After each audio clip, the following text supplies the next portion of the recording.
People love calling everything a community these days, as if participating in a lifestyle, buying the gear, knowing the lingo, and posting the right hashtags somehow makes you part of something bigger, something deeper.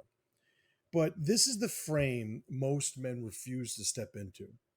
Just because a group of people interact with the same culture doesn't mean they're part of the same community. And when you confuse the two, you open the door for someone else to not only define your identity, but eventually try and control it. A culture is a shared environment. It's made up of rituals, aesthetics, behaviors, values, and even language. But a community is relational, it's tribal. It's who you do those things with and what you're building with them. In tribalnomics, I explain that a tribe isn't a sort of energy. It's a legacy bound alliance. Shared culture can exist between strangers, but a tribe can't. The problem starts when people pretend the culture is the community. Because once that fiction's in play, somebody's going to try and lead it. Somebody's going to declare that their interpretation of the culture is the real one, and that anyone who doesn't follow their rules is not part of the community. And that's when you stop having freedom and start having factions. You start having tyrants or worse. Every power hungry opportunist now has a reason to climb to the top of this imagined hierarchy and call themselves a leader, call themselves the standard. No one says this because they're scared it's true.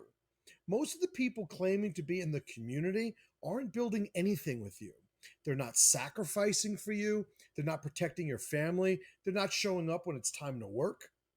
What you're sharing is a pattern, not a bond. It's a script. And unless you're living that script with people you trust, you're not in a community. You're just renting a sense of identity from a culture you don't control. In my three roads mindset, I talk about the order of self to tribe to wealth. That order matters. You figure out who you are, you align with others who make you more of that, and then you build value together. If you skip that middle step, if you let the culture dictate your tribe instead of the other way around, then what you're building will never belong to you. You will never be a part of it in your truest form of identity because it was never rooted in loyalty. It was only rooted in optics. So when someone starts talking about the community, you need to ask, do they know these people personally?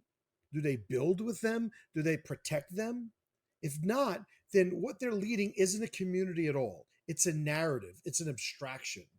And the second that narrative threatens their control, you become the problem. Community isn't granted by participation, it's earned through bonds. And if you don't protect the line between culture and tribe, somebody else will cross it for power, for influence, and eventually for control. It's up to you to not hand them that permission. You see, tribe is built, it's earned. Culture is only shared, and you should never confuse the two.